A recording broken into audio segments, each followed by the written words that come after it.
You're listening to Arsenal for Democracy Lend-Lease Episode 9, our summer podcast spinoff of the Arsenal for Democracy radio show. For any new listeners, we're in the home stretch of our podcast, just 2 or 3 more episodes to go before we have to go on hiatus during my campaign. This is a public policy and history podcast, and one of the things that we often talk about is various historical elements of the left in the United States or various other countries, and oftentimes talking about kind of what went wrong or things that could have been done better, or just, generally that sort of those sort of anecdotes and so forth. As I mentioned on our previous episode, we've got a couple episodes coming up about anarchism in the United States, things like the IWW and stuff like that in the late 19th century, early 20th century. So a lot of the stuff that we're going to be covering ends up culminating in the first Red Scare during and after World War I. Today, however, we're going to be talking about something a little bit later than that, which is U.S.-Soviet relations and therefore also the Communist Party activities in the United States during the FDR administration. So this would be, we're talking about 1933 until when FDR died, and then a little bit after that in the Truman administration at the end of World War II. We're not going to be talking too much this week about the Communist Party activities in the immediate aftermath of the Russian Revolution and the first Red Scare, because some of that stuff is going to come up in the anarchism episodes. So we're mostly focusing this week on the U.S.-Soviet relations. So joining me this week on the line, as usual, is Nate. Hi, Nate. Hey, Bill. And Rachel is away this week, so filling in again is our old, reliable friend Greg, also on the line. Hi, Greg. Old and reliable. That's very kind of you. Yeah, much like an old dog, right? Well, I don't know how much Greg knows about U.S.-Soviet relations under FDR, so I think he might be here mostly for comic relief, especially when we get to, Henry Wallace's Guru and so forth. But I love him. We will be talking about U.S.-Soviet relations and Communist Party activities. There were a few books that we had looked at potentially, trying to read before this, and ended up not having time, partly because I had been reading a bunch of books on the anarchism stuff for the upcoming episodes. There's a book that looked kind of interesting to me, but I did not get a chance to read it, that was called FDR and the Soviet Union, The President's Battles Over Foreign Policy by Mary E. Glantz. That was published in February 2005.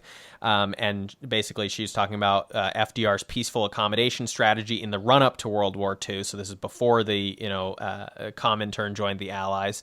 And saying that FDR personally was trying to promote a more conciliatory policy toward the Soviet Union and had a little bit of success, as we'll talk about, but was mostly, she argues, stymied by lower level officials, especially in the State Department, who were deeply committed to opposing the Soviet Union.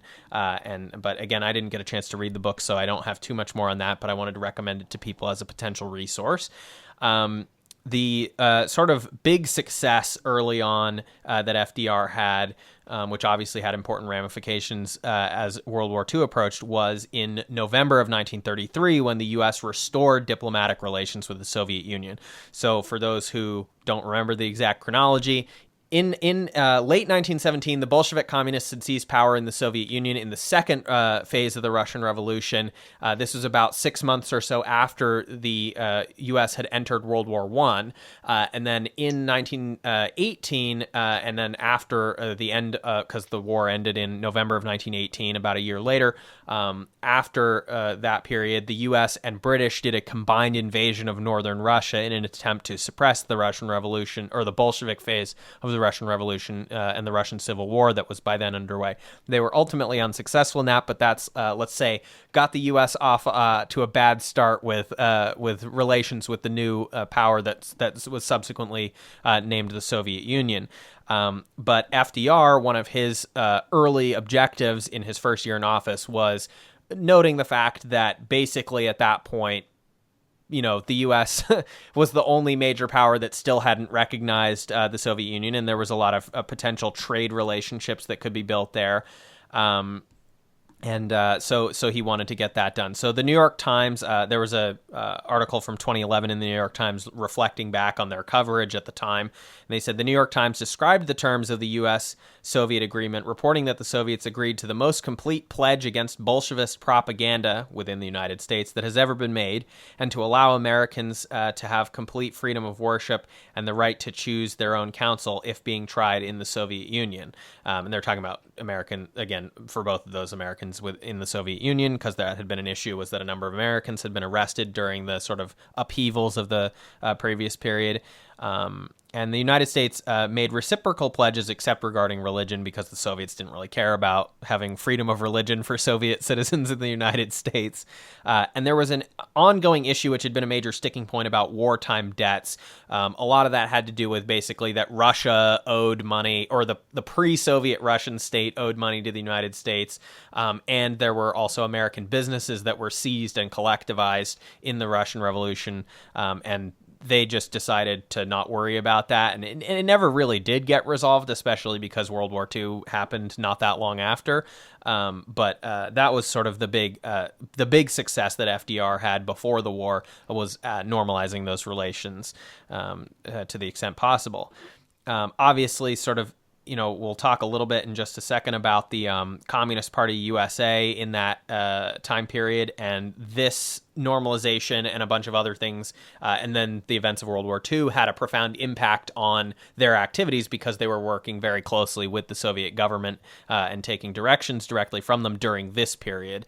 The next sort of big thing that happens, which Nate is going to talk some about, is about the extension of the Lend-Lease program, which was originally primarily geared toward Britain, and that was the United States providing aid after the summer of 1941, when Hitler invaded the Soviet Union.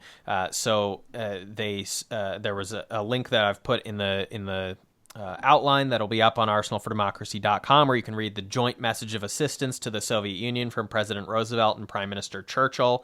They didn't really say anything, too special or whatever in this statement. It basically just talks about that they had sent an FDR aide to Moscow to figure out what, help the Soviets needed in order to resist Hitler. And they also, and this is kind of, we always think of, in the current context, they talk about Nazism, but of course at the time, FDR and Stalin and Churchill all called it Hitlerism, because there wasn't quite this coherent umbrella until after the war to describe what had happened. So they said, we realize fully how vitally important to the defeat of Hitlerism is the brave and steadfast resistance of the Soviet Union, and we feel therefore that we must not in any circumstances fail to act quickly and immediately in this matter on planning the program for the future allocation of our joint resources.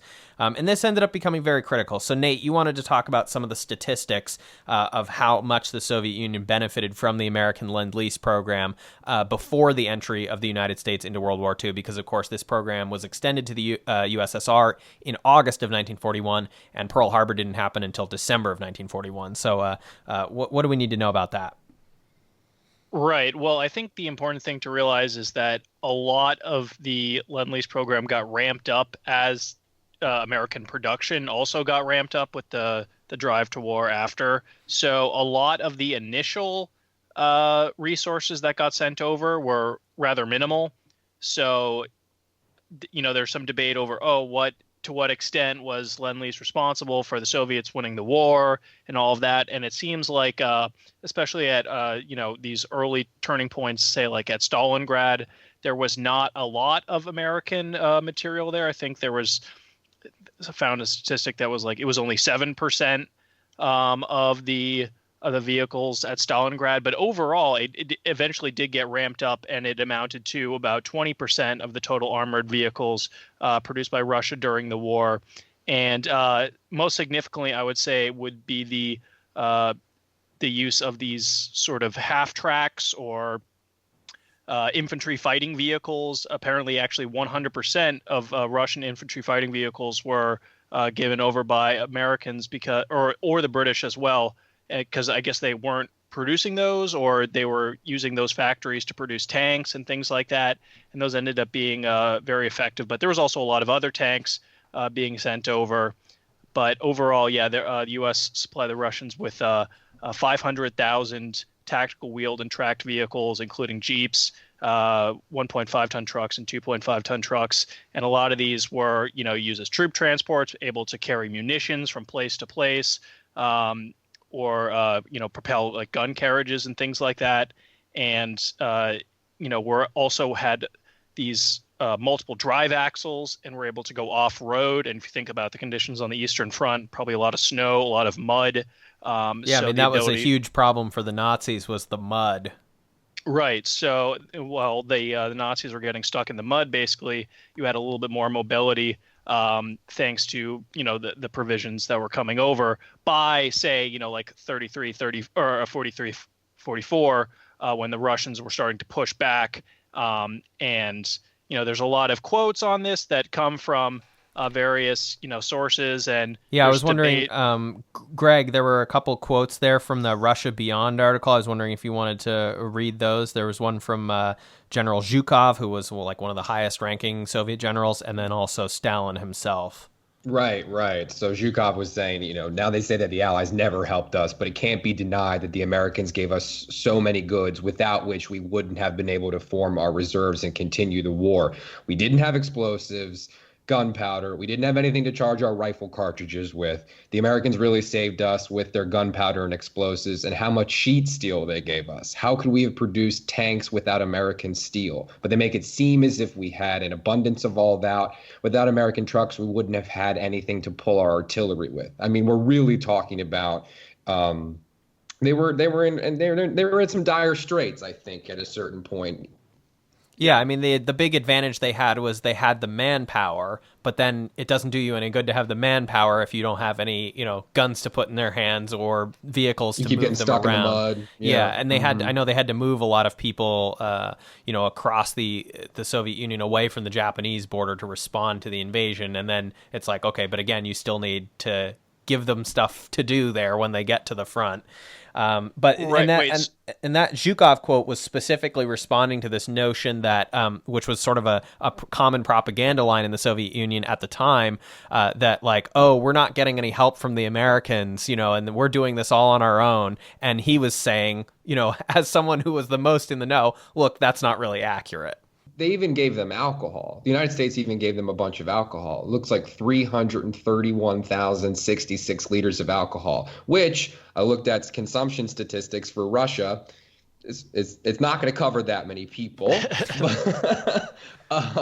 but it's probably like under 25,000 people that could serve for an entire year. But at the same time, it's like they're giving them blanks as well.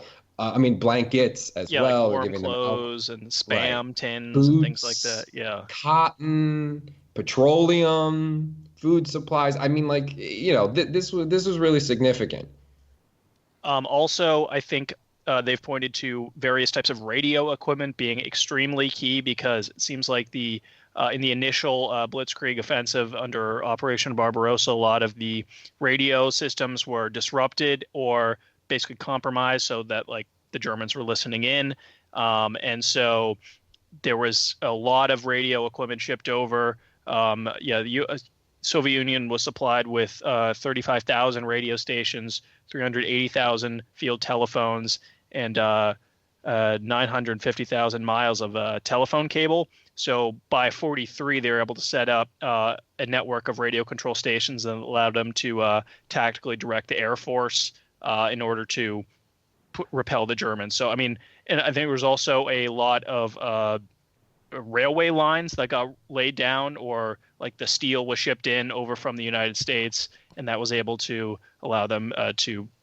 increase their mobility and logistics. So, I mean, it's not always just like the fancy tanks or whatever and the guns that are really winning the day. It's oftentimes like the logistical support. Mm-hmm. And what Stalin said in his letter to Roosevelt, he said, "Your decision, Mr. President, to give the Soviet Union an interest-free credit of $1 billion in the form of material supplies and raw materials has been accepted by the Soviet government with heartfelt gratitude as urgent aid to the Soviet Union in its enormous and difficult fight against the common enemy, bloodthirsty Hitlerism." There's that Hitlerism again. Yeah. There was also, this is interesting, so the U.S. sent over 200,000 Studebaker Army trucks and they became extremely popular with the Soviet forces. And the letters USA were stenciled on the side, which were translated in Russian to basically say "kill Hitler." They were getting a lot of aviation fuel as well, or just like basic things that you need, like copper, aluminum, rubber tires, and things like that. So, yeah, I think also on the issue of the railways, 56.6% of all rail construction during the war came from the U.S., and also nearly 2,000 locomotives, because the Soviets only had about 92.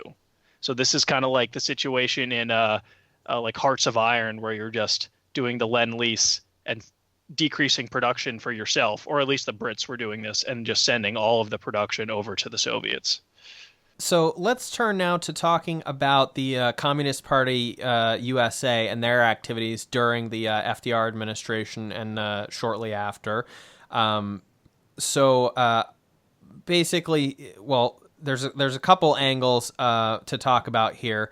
A lot of their decision making was directly made in Moscow during this period, which had also been true of most of the 1920s, and we'll talk about that.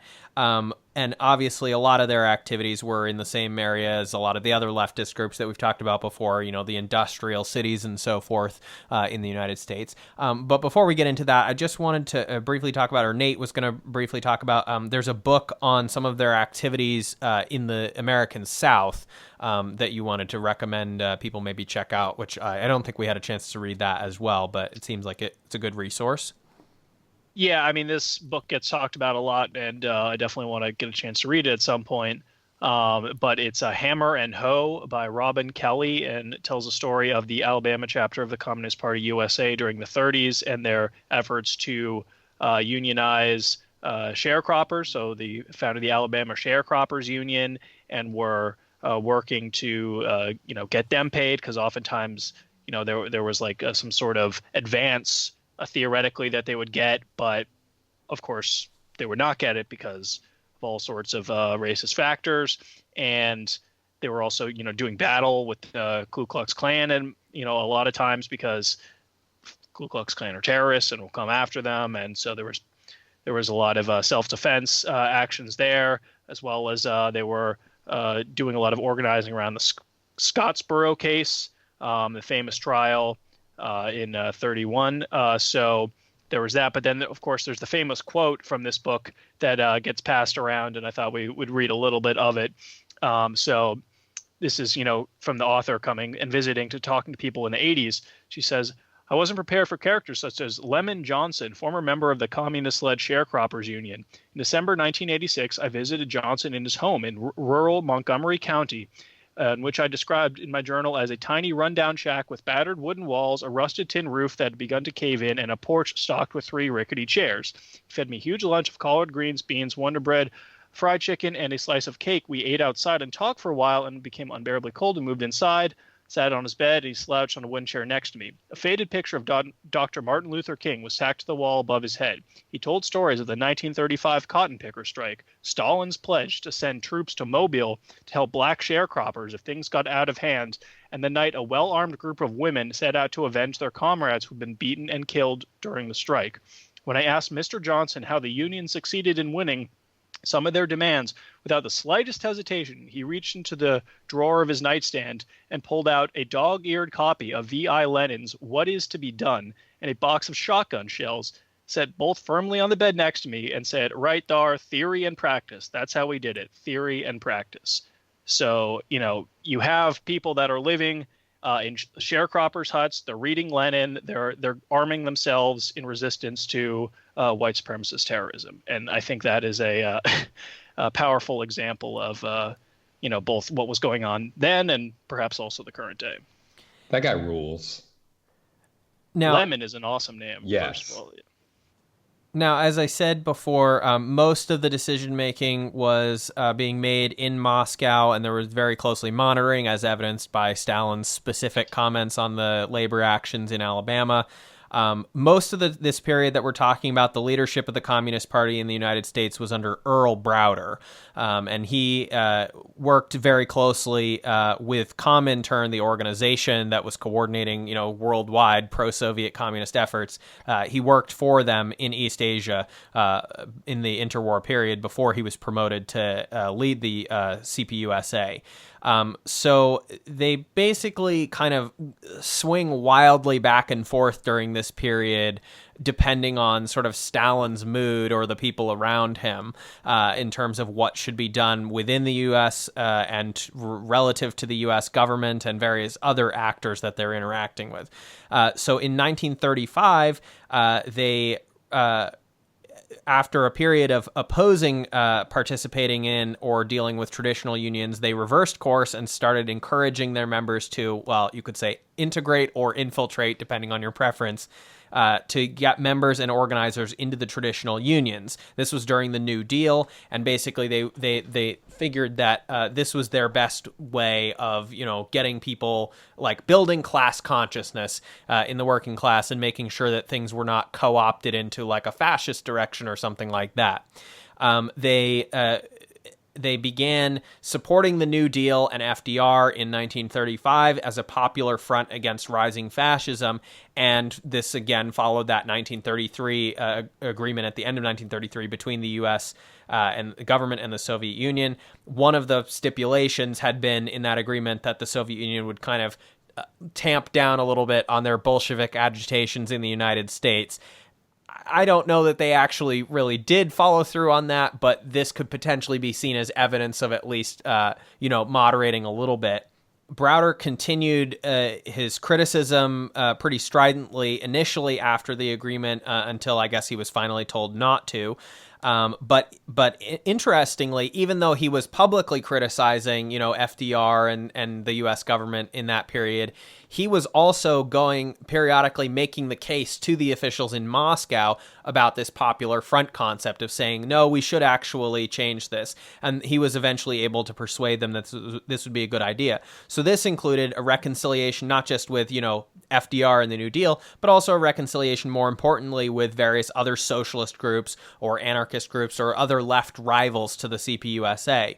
Browder, had and the CPUSA as a whole had initially viewed Roosevelt publicly and the New Deal as incipient fascism, that this was a Rooseveltian fascism that was going to be, taking over the United States. And when this 1935 course correction happened, suddenly they said, no, actually the New Deal is a potential jumping off point for a future workers' government. You have all these public works programs. This could demonstrate, what the government could potentially do for ordinary people, both in delivering things to them and providing jobs. And it's like, well, imagine what we could do if we had an actual, proletarian dictatorship or something. That was sort of the pitch that they were been making. Now, he had been, again, a lot of this period you see over and over again, he'll take one particular line because he's told to, then he'll negotiate behind the scenes, say, let's do a different course of action, then he'll equally enthusiastically say the exact opposite of what he'd been saying before. Eventually, congressional Republicans summoned Browder to testify on the New Deal and FDR to basically try to suggest that FDR was tacitly supporting the Communist Party in the United States. And he stupidly said some things that his lawyer wanted him to, take the fifth and not self-incriminate, but he answered too quickly before they could tell him to shut up.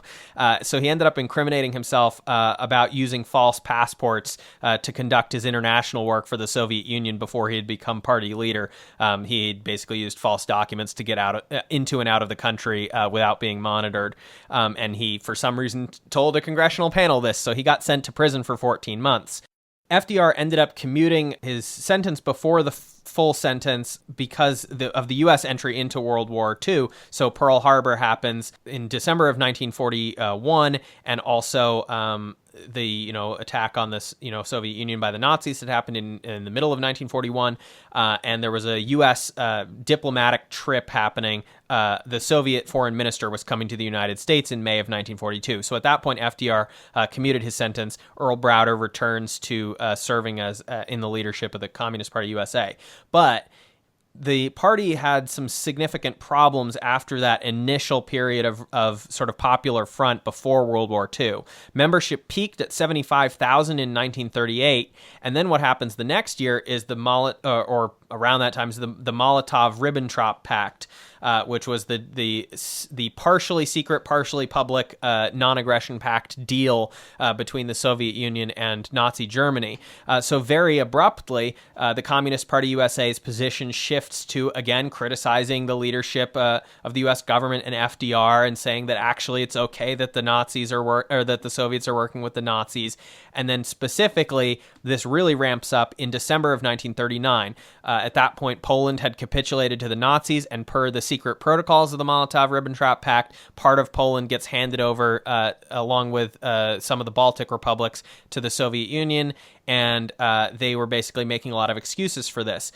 They had this big spike in membership as they had come to this more conciliatory position in the pre-war period, but a lot of people were very uncomfortable with this. They didn't like Hitler, they didn't like the Soviet Union's cooperation with that, and they were very skeptical, and it became super clear that they were just parroting the exact talking points that were given to them by Moscow. That made a lot of people unwilling to remain as part of this. In June of 1941, when Hitler invaded the USSR, the policy switched again. Suddenly, the CPUSA was very pro-war within the U.S. context of saying the U.S. should enter World War II. And they were anti-strike, so they, very enthusiastically stepped up and saying, well, they didn't say unpatriotic, but it's a blow to the efforts against Hitlerism if we have a strike at any of the factories that are producing war materials for, again, as we just talked about, these critical Lend-Lease shipments. Browder, again, was in prison during this early phase of the Nazi invasion of the USSR and the U.S. entry into World War II. While he was basically out of power temporarily, the party adopted a series of specific demands related to the war effort, which would be compatible, in their view, with both the overall communist ideology and the specific efforts against Nazi Germany. So they did try to make an effort to square the circle there of saying, like, well, we're not completely changing our positions here, but we're saying that, we have to put our differences aside. And specifically, they emphasized things like that there should be federal anti-racism and anti-discrimination policies enacted, because that would be helpful to the war effort. And it was consistent with their, existing policies, as Nate talked about with the sharecropper organizing and so forth.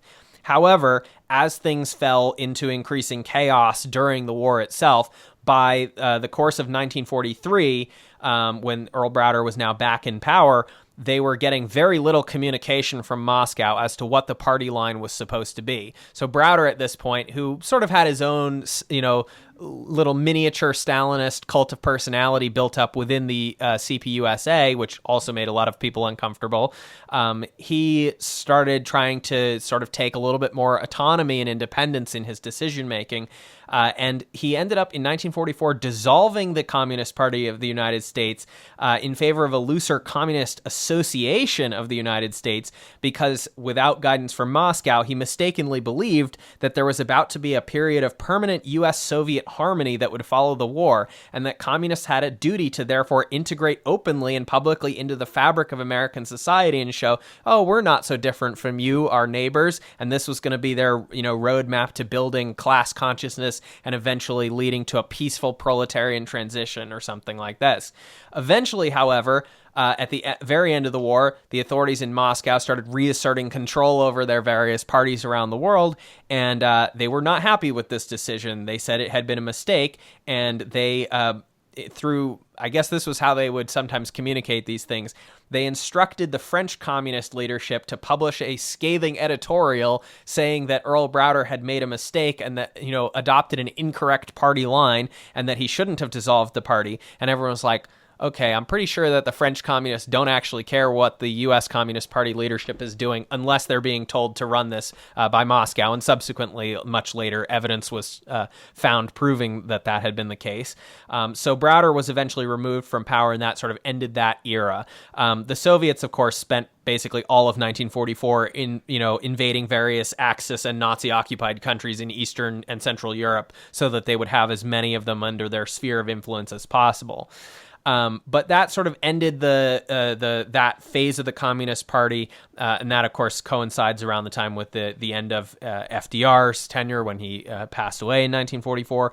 And that, we're not talking this week about the post-war period and the second Red Scare. But yeah, that's sort of my recap of what the Communist Party was working on during the FDR administration. Their kind of wild seesawing back and forth. Nate or Greg, did you have any comments or thoughts on any of that?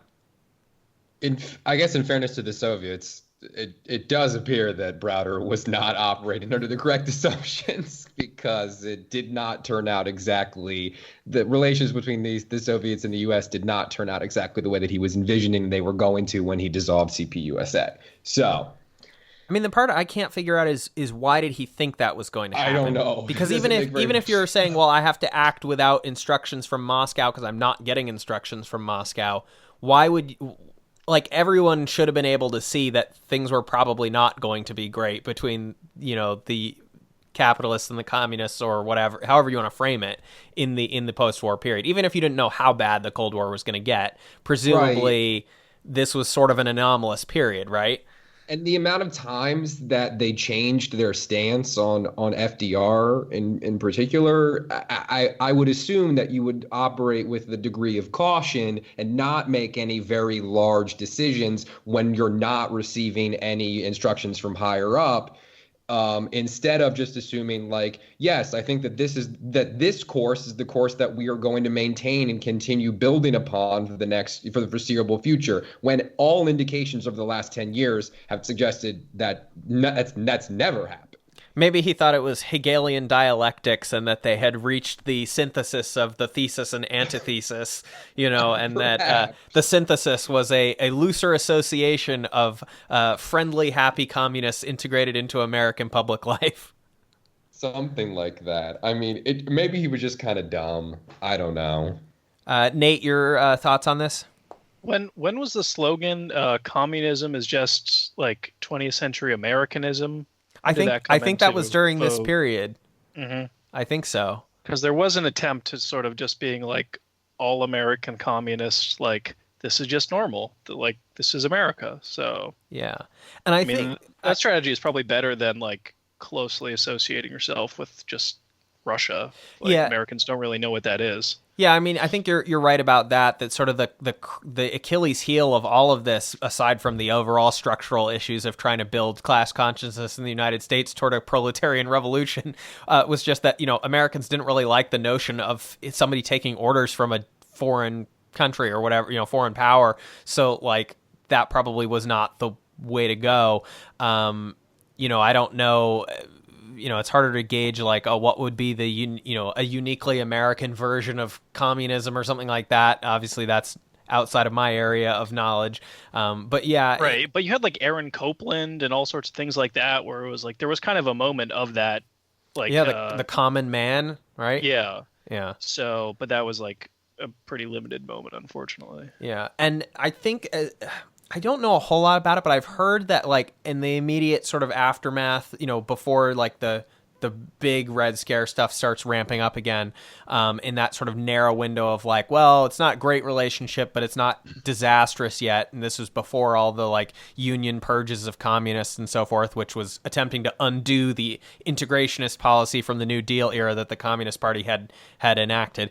My understanding is that in Hawaii, the Communist Party was very heavily involved in training activists, particularly in the Democratic Party there, in the territory of Hawaii, on how to organize and agitate for statehood. The Republicans were very dominant in the territory. They had been since the 1890s or whatever, or even earlier than that. And they were not necessarily that interested in upgrading from territorial status. I think they liked having these pineapple colonies and sugarcane colonies and that kind of thing. And the Communist Party in Hawaii provided a substantial amount of training, as I've understood it, but I don't have a lot of great resources on that. I'm just remembering having read about that previously, that they, helped organize and teach people how to organize themselves so they could agitate for statehood.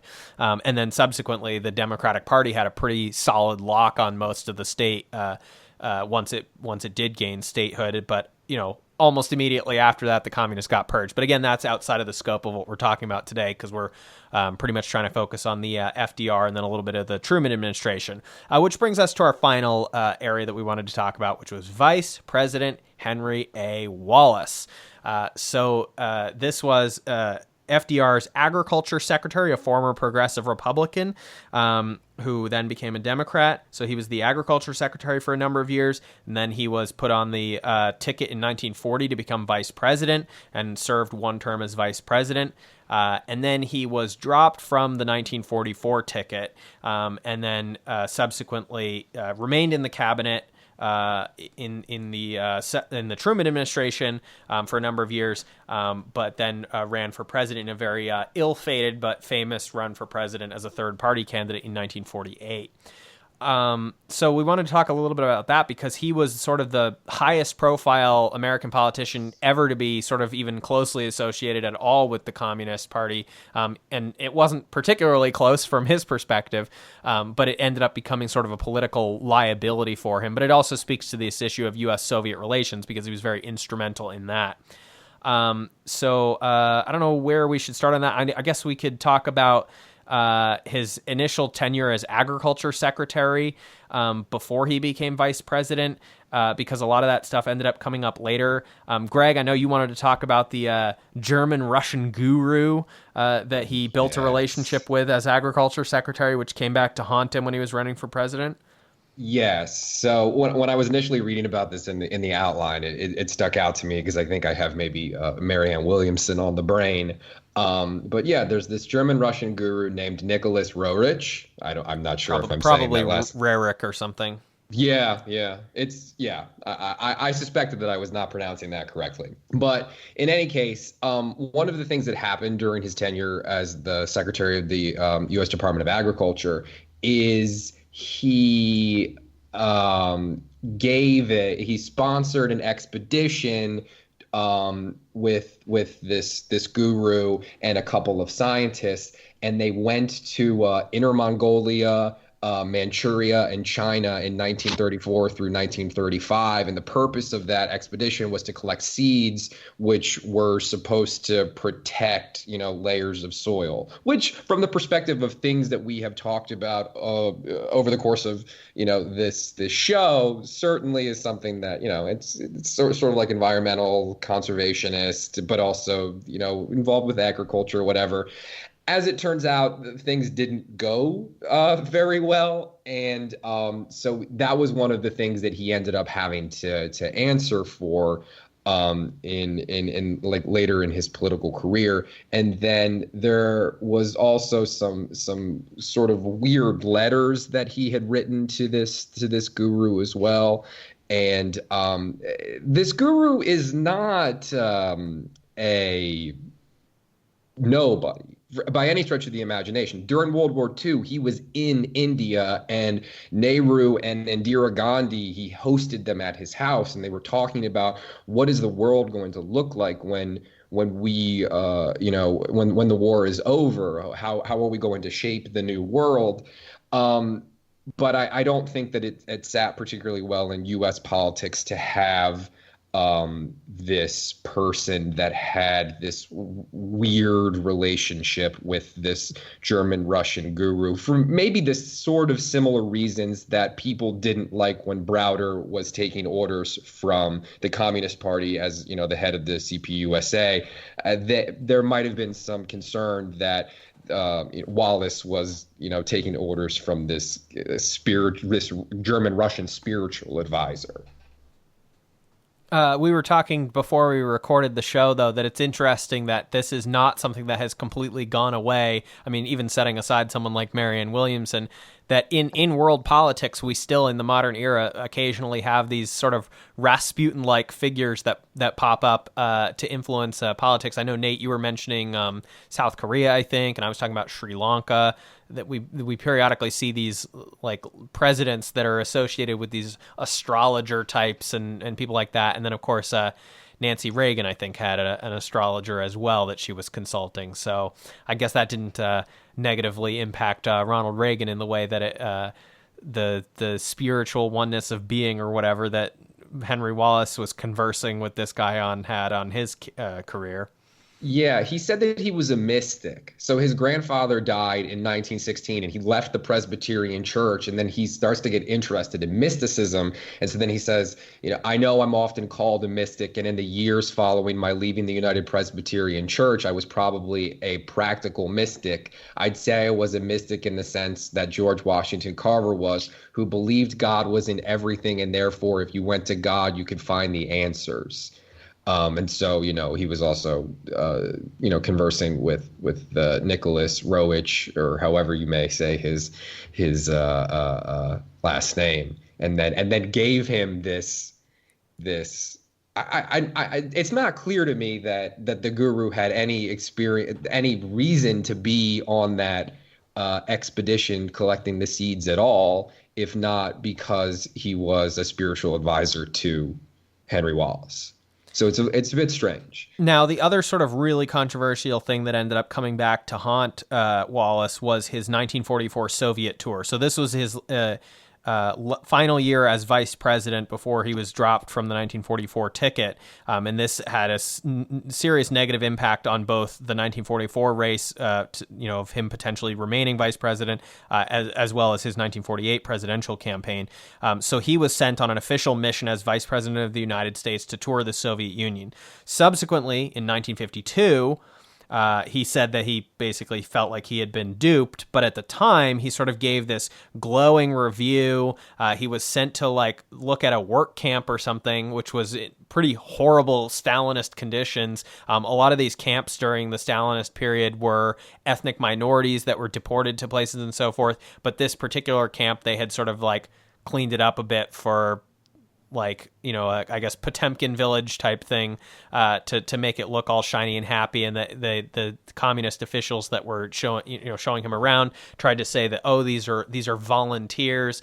I think he had some comment about this is the Works Project, or no, this is the Tennessee Valley Authority meets Hudson's Bay Company. So sort of this frontier life, where we were working together and to eke out a existence, and but we're also building this collective state power and blah blah blah. And the Tennessee Valley Authority was a major project of the New Deal in the United States, so you could make that comparison and people would understand, but not really getting an accurate reflection of what was happening. But as a result of this 1944 tour, he had a lot of very positive things to say about Stalin. And even in the context of the war effort, this made a lot of people in the United States, and I should say the leadership people in the United States, pretty uncomfortable. At the 1944 convention, this along with his pretty consistent support of civil rights as the agriculture secretary, and opposing Jim Crow and so forth. He wasn't necessarily someone who was initially, really into this, but was eventually sort of converted by lower level staffers of we need to, end the sharecropping discrimination. We need to end Jim Crow. We need to do all these things in the South to make life better for African Americans. Yeah. This did not go over well with the Southern Democrats, who sort of held the balance of power in the party at the time. And they were very upset with the idea of him remaining as vice president, because at that point, everyone knew FDR was not in great health and was probably not going to make it through a full term. And it wasn't clear yet how soon the war was going to end. Obviously, it ended up ending, in the middle of 1945. But at the time, there were a lot of assumptions that it was going to keep going to, 1946 and maybe even beyond, depending on how long the Pacific War took. And so they pushed really hard to drop him from the ticket. And Nate, I think you wanted to talk a little bit about that convention and sort of how he ends up getting swapped out for Harry Truman. Well, yeah, I mean, there was a lot of sort of backroom dealings. And I think at one point, FDR was basically saying to him, "Oh, I want you. If I can do it, I'll get you on the ticket," and just didn't really aggressively follow up on that. And you ended up the party hacks put one of their own, Truman, one of the biggest party hacks to ever become president, in there. So that happened, and yeah, basically.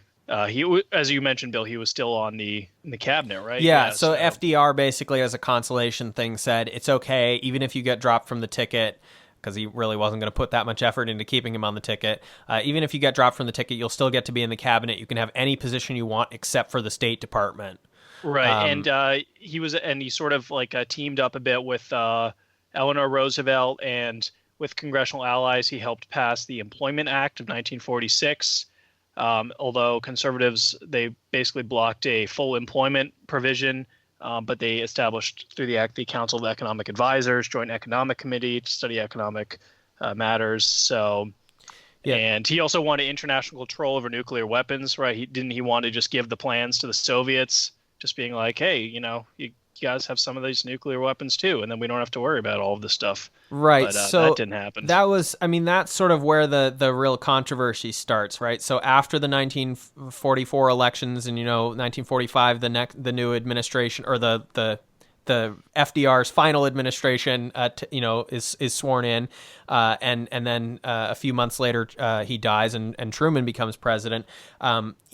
So Wallace is Commerce Secretary at this point, and basically the reason he picked that was because obviously he had done a lot of work already at agriculture, but Commerce he figured was going to oversee most of the post-war transition away from all the economic wartime controls and things, and he wanted to do that in a certain way, which mostly there were some successes, as Nate says, but mostly I think everyone at Commerce struggled because of the sort of Republican and Dixiecrat backlash to a lot of the post-war measures. There were a lot of people who, for some reason, thought that you could just flip a switch, like, okay, the war is done, everything go back to normal, and that caused a lot of economic problems. But he initially was, as you said, working very closely with Eleanor Roosevelt. He was also and President Truman. He was the only cabinet member who did not get sacked as part of the transition from Truman from FDR to Truman after FDR died.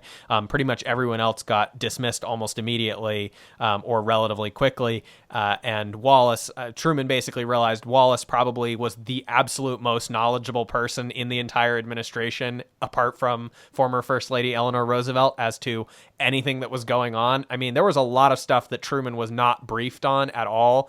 Whereas, I think as Nate was just alluding to, Henry Wallace had not necessarily like super detailed information on the Manhattan Project and so forth, but he did have some information and was kind of involved in that and various other specific wartime efforts as vice president and previously as agriculture secretary. So Truman did keep him on. And initially for the first, 2 or so years, things seemed pretty okay. But the issue was that they started having this significant difference of opinion, as Nate mentions, with the nuclear weapons issue as to what the U.S. policy should be regarding the Soviet Union. Now, at this point, he still was being pretty, conciliatory towards Stalin and had a good impression from that 1944 tour, and so he was advocating on that basis for much less hawkish relationship. And that is not what Truman wanted, is not what the party leadership wanted, is not what State Department wanted, is not what what became subsequently the CIA wanted. It's not what a lot of the military people wanted.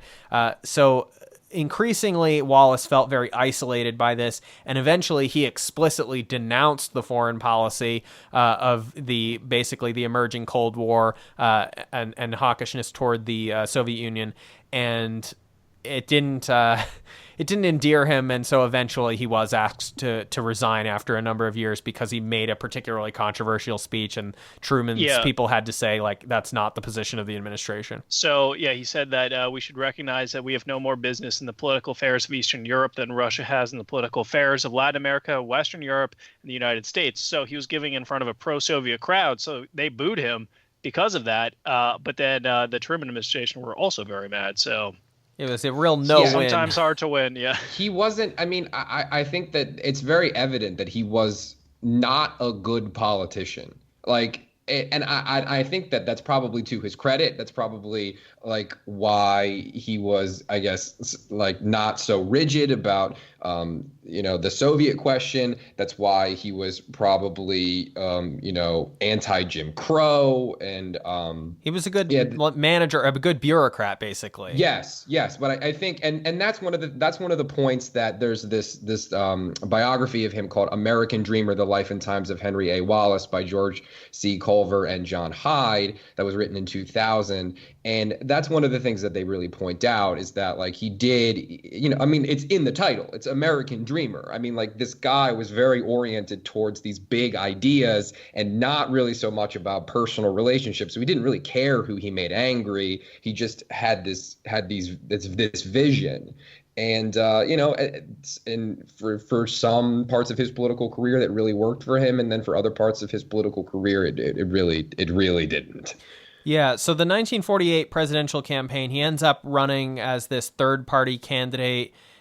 It's, initially looks like it might be promising. He gets all these endorsements from a lot of, lefty intellectuals Seeger, and things like that. Yeah. Paul Robeson, George McGovern. And this increasingly just completely falls apart into one of the most disastrous presidential campaigns ever.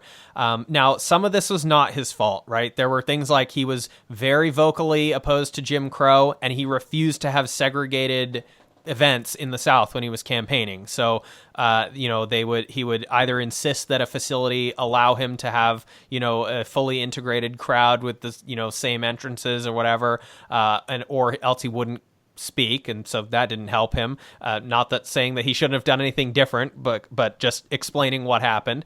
There was one state, I think it was Virginia, where they basically decided to say, well, all Henry Wallace events are a private function, so therefore segregation laws don't apply. You can do whatever you want at a private function. But obviously, the Southern Democrats were furious about a lot of this, and he was running third party anyway. And then we talked already about the letters that came up from the guru. There was also increasingly clear that he had been led astray on the Soviets. Even if we're not criticizing him over saying it would be good to have, positive relationships with the other major superpower rather than hostile relationships, because I think that's our view is probably, even if they're doing stuff that we don't agree with, you want to maintain cordial relationships with the what subsequently was going to be the other nuclear power for a while, and the other enormous military power in the world.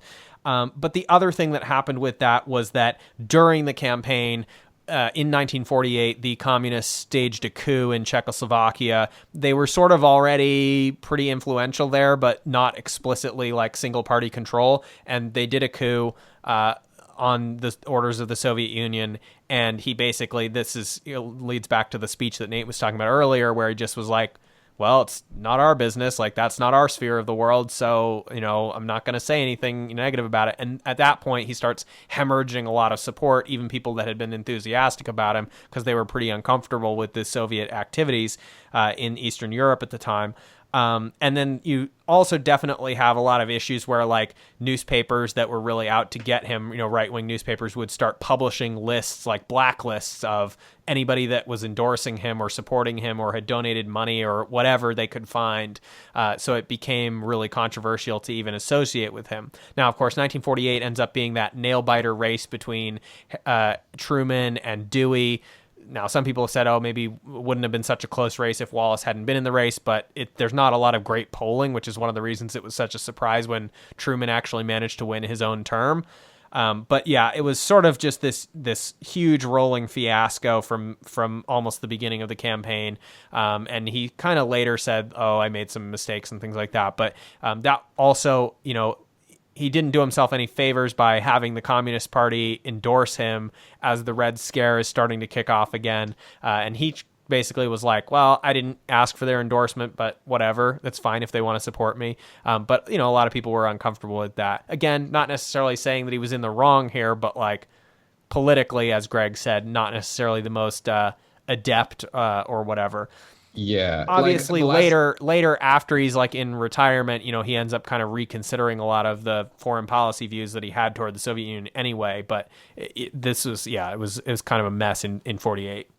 Yeah, the last time I was on, was in the direct aftermath of the first Democratic debates. And I think that one of the criticisms that all three of us leveled at a lot of the candidates that were on stage is that they were kind of like, licking their fingers and holding it up to the wind to see which way it was blowing. And Henry Wallace just appears to be the antithesis of that, where he's just like, I don't really care what way the wind is blowing. This is just who I am. This is what I believe in. And so that is what, led to him probably having a more reasonable stance on the Soviet Union, but perhaps not politically the right stance, a more reasonable stance on Jim Crow, but perhaps not the politically, viable one. So, but again, like we're saying, we're not saying that these are the wrong positions to have. It's just that, if you want to win in 1948, then it's going to be a uphill battle. Now, to wrap up our episode for this week, not to end on potentially too depressing of a note, but Nate, I was wondering your thoughts on this.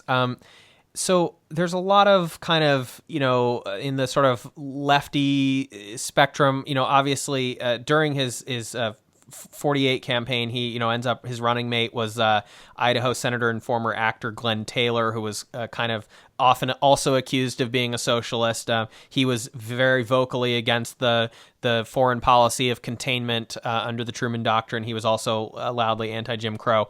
People look at that 48 campaign, if they're sort of progressives or lefty liberals, and to some extent some, more social democratic leftists, or they look at 1944 and what could have happened, if he had been kept on the ticket and then became president when FDR died. And there's a lot of what if, things could have been totally different for this country. I was wondering what you thought about that, because to my mind, not to get too cynical about it, but best case scenario, I feel like he would have been really hamstrung. I mean, we talked at the top of the episode about how there's that book on how even FDR, this, wildly charismatic politician with tremendous popular support and enormous congressional majorities, still being kind of stymied by the policy, the bureaucratic infrastructure that never goes away at whether it's the State Department or one of the other departments, agitating against the deep state. Well, so that's what I wanted to get to, right? Is because even if they're the diplomatic corps or economic, Commerce Department people, but then of course in this period of World War II and the immediate aftermath, we have this huge buildup of an intelligence apparatus closely affiliated to the State Department, but also within the Defense Department or the emergent CIA. What best case scenario? It seems to me that he would have really found it hard to get anything done with these sort of career bureaucrats opposing reconciliation or continued conciliation toward the Soviet Union. Do you see this as a real, things might have been totally different, or do you think that, and I'm not even laying out the worst case here, but do you think he would have been able to do anything? Yes, I think things would have been significantly different. I don't know if they still would have dropped nuclear bombs. The military might have just, because they barely told Truman about that, so they might have just done it anyway. But I mean, if we're thinking about sort of the early Cold War, you can't deny that there would be a significant difference in posture, whether that, how that goes from there, because there's a lot of different phases of the Cold War and whatnot. It's tough to say. There's a lot of historical reckoning or evaluating his legacy. Greg mentioned the book that came out recently, American Dreamer, which I think I have, and I've been meaning to read it. But 2000, so that's not that recent. Yeah, well, okay, but it's like, still 21st century. But right. And I think there has been a lot more discussion of him somewhat more recently. So there is a historian, Thomas Devine, wrote in 2013 that newly available Soviet sources do confirm Wallace's position that Moscow's behavior was not as relentlessly aggressive as many believed at the time. And of course, like they thought that Soviet T-34s or whatever going to roll into France and whatnot, and that was never really on the cards. Like the Soviet military had no plans to do that basically. But Devine also wrote that enough new information has come to light to cast serious doubt on both Wallace's benign attitude towards Stalin's intention and his dark conspiratorial view of the Truman administration. So you also have people talking about he's the most famous almost president, with the exception of Al Gore in U.S. history.